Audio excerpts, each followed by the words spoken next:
Halo, kembali lagi bersama saya Sabta Arif di channel YouTube saya, eh, channelnya Booktuber.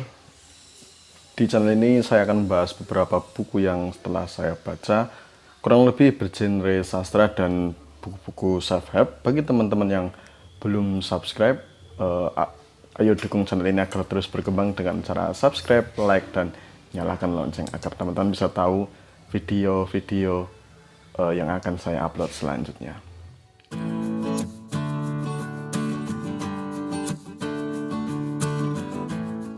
Oke, kali ini kita akan bahas salah satu buku penulis yang pernah memenangkan Nobel Sastra, yaitu Kazuo Ishiguro, dengan buku yang berjudul The Buried Giant, atau dalam bahasa Indonesianya Yang Terkubur. Sebelum kita masuk ke ulasan bukunya, dan seperti biasa saya tentu akan menceritakan sedikit sinopsis dari buku ini. Kita perlu mengenal siapa sih Kazuo Ishiguro itu. Saya berpedomannya di Wikipedia. Kazuo Ishiguro saya rasa adalah orang yang multi talent. Selain dia menulis novel, dia juga seorang penulis skenario film. Dia lahir di Jepang, tapi sejak usia 5 tahun dia pindah ke Inggris. Dia adalah seorang novelis, penulis skenario, penulis cerita pendek, bahkan ada yang mengatakan komposer musik juga, bisa musik, terus juga main film juga sebagai sutradara atau produser. Sungguh sangat lengkap untuk kategori seorang penulis ya. Jadi Ishiguro itu, saya pernah mendengar Ishiguro itu seperti sudah memiliki jiwa mempromosikan dirinya sendiri. Jadi tidak heran kalau karya-karya Ishiguro itu cukup laris di pasar internasional. Cerita The Buried Giant atau Yang Terkubur ini dibuka bersetting Inggris di masa lalu, di masa kerajaan setelah Raja Arthur, di mana telah terjadi perang besar antara bangsa Briton dan bangsa Saxon. Tokoh utama kita di sini adalah sepasang orang tua yang bernama Axel dan Beatrice. Dia hidup di sebuah pemukiman Briton di salah satu daerah yang jauh di sana. Daerah itu, rumah mereka berupa terowongan-terowongan yang saling terhubung kamar-kamar warganya, dan atas sebab yang sungguh misterius, orang-orang di negeri Inggris ini di masa lalu ini memiliki penyakit amnesia yang disebabkan oleh kabut yang setiap hari datang di seluruh penjuru negeri pagi, saben waktu, tidak hanya setiap pagi. Axel dan Beatrice ini adalah orang yang termasuk orang yang sangat dalam bahasa Jawanya mungkin meniteni kenangan-kenangan indah, kenangan-kenangan yang mereka alami, tapi masih bentuknya samar-samar.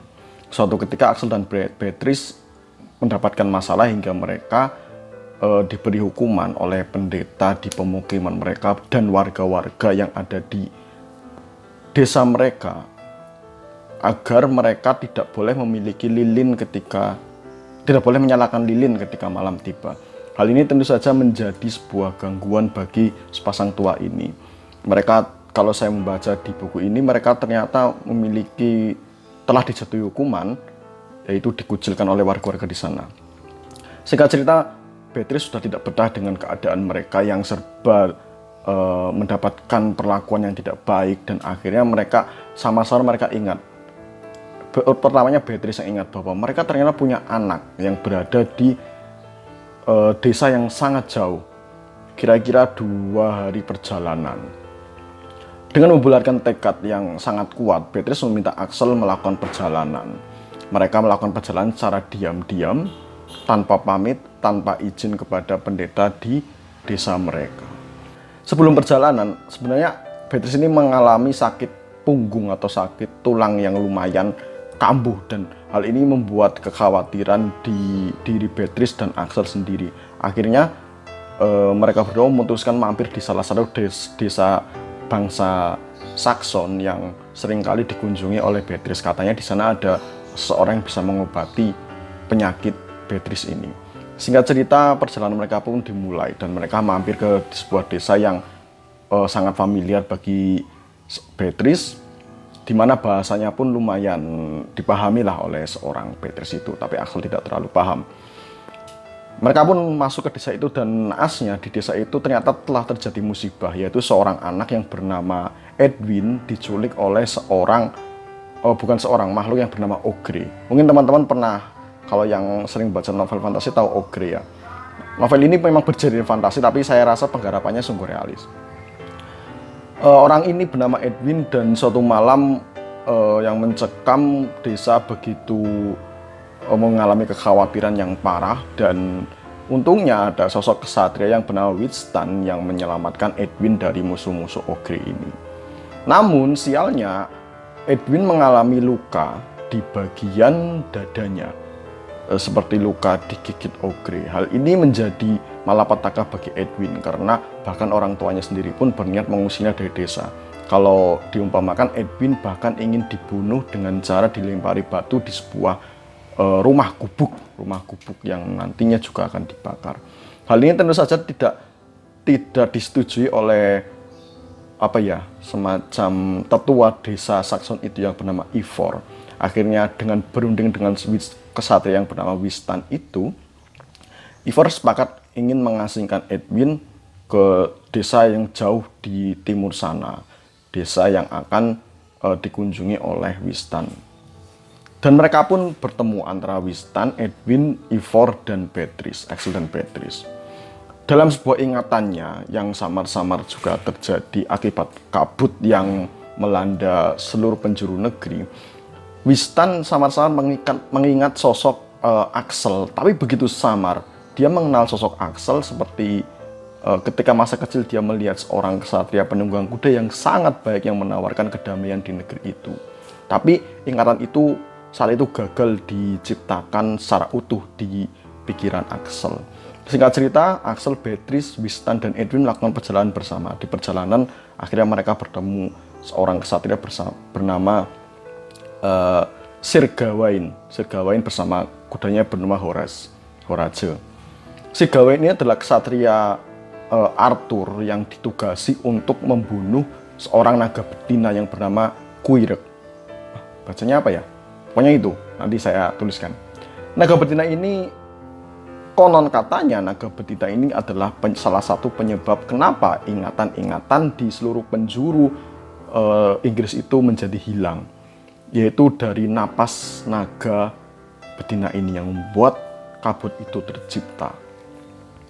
Perjalanan pun bertambah peserta perjalanan, yaitu Axel, Beatrice, Winston, dan Edwin bersama kesatria itu. Mereka berkunjung ke sebuah desa yang tempat yang terdapat biarawan yang terkenal yang bernama Father Jonas.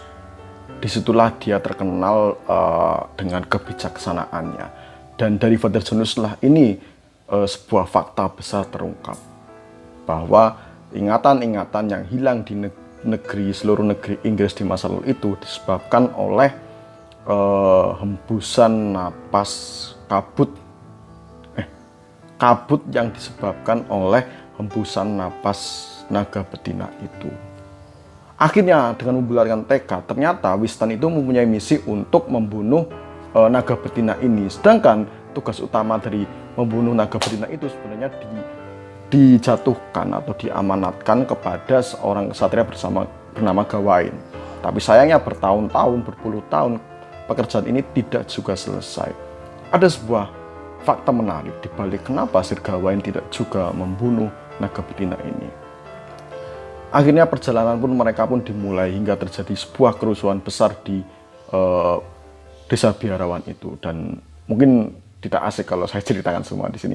Mungkin itu dulu yang sinopsis yang bisa ceritakan. Yang jelas akhirnya ada sebuah fakta menarik di antara mereka semua.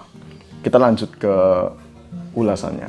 Buku Buria Giant ini atau yang terkubur ini merupakan buku fantasi pertama yang saya baca dari karya Kazuo Ishiguro, dan saya rasa salah buku fantasi pertama yang saya baca dengan khusyuk sebenarnya. Saya membutuhkan waktu lama untuk memahami maksud dari buku ini lumayan sekitar 2-3 minggu. Ya di sela-sela kesibukan, pekerjaan dan sebagainya. Tapi untuk kategori cerita fantasi, yang seperti bayangan saya ketika mendengar, oh ini cerita fantasi. Bayangan saya seperti cerita fantasi Harry Potter atau mungkin The Lord of the Ring dan lain sebagainya. Ternyata berbeda. Garapan dari Kazuo Ishiguro di dalam buku ini sangat banyak sekali kejadian-kejadian yang sungguh realis, yang memang seperti kenyataan. Hal-hal yang menjadi fantasi mungkin hanya beberapa saja. Saya hitung tidak banyak, tidak sampai separuh buku, bahkan tidak sampai 30%. Mungkin hanya naga betina, ogre, dan tidak terlalu menurut saya ini ya seperti cerita kolosal zaman dulu malah saya membacanya. Tapi ya dibumbui sedikit fantasi. Tapi sayangnya dalam penggarapan buku ini Kazuo begitu sabar dan begitu menurut saya sangat datar.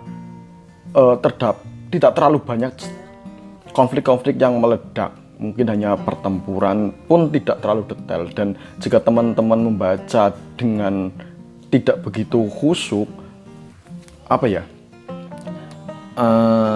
mungkin terlalu membingungkan juga karena terlalu banyak berganti sudut pandang, cara penceritaan yang lintas alur, yang bertumpuk-tumpuk. Memang alurnya maju, tapi terlalu banyak flashback dan bercampur dengan alur utama di benang merah cerita ini. Sangat banyak, contohnya ketika mereka saling bertemu, contoh Axel dan Wistan. Tiba-tiba ketika dalam percakapan, Wistan terhenti dan membayangkan kenangan ingatannya di masa lalu tentang kesatria berkuda yang membawa kedamaian. Dia menduga itu Axel, tapi dia ragu akan hal itu, dan akhirnya percakapan kembali ke setting hari ini. Kalau tidak teliti mungkin lumayan membingungkan juga. Dari segi konflik saya rasa sangat terasa, dan ini pun tidak terlalu meledak ya, hanya perlu dipahami. Buku ini menyiratkan, berpesan bahwa betapa pentingnya sebuah kenangan, sebuah ingatan di dalam benak manusia. Ya, sangat mengena kalau buat saya. Jadi di akhir nanti ada ingatan-ingatan itu pun terkuak ketika naga betina itu dibunuh, dan teman-teman mungkin ketika membaca ini akan terkaget-kaget bahwa yang membunuh naga betina, menjalankan misi itu tidak hanya seorang Wistan dan kesatria Darwain itu. Hal yang menarik dalam buku ini tentu saja pesan yang dibawa ya, karena negeri Inggris di masa itu, setelah masa kerajaan Arthur atau setelah perang besar antara bangsa Saxon dan Briton, amnesia yang dibuat oleh naga betina itu, maaf ini sedikit spoiler, tapi mungkin biar teman-teman tidak terlalu menerka. Amnesia yang dibuat oleh naga betina ternyata berimbas besar ke seluruh negeri, dan orang-orang di sana itu hidup dalam seperti sebuah kepalsuan.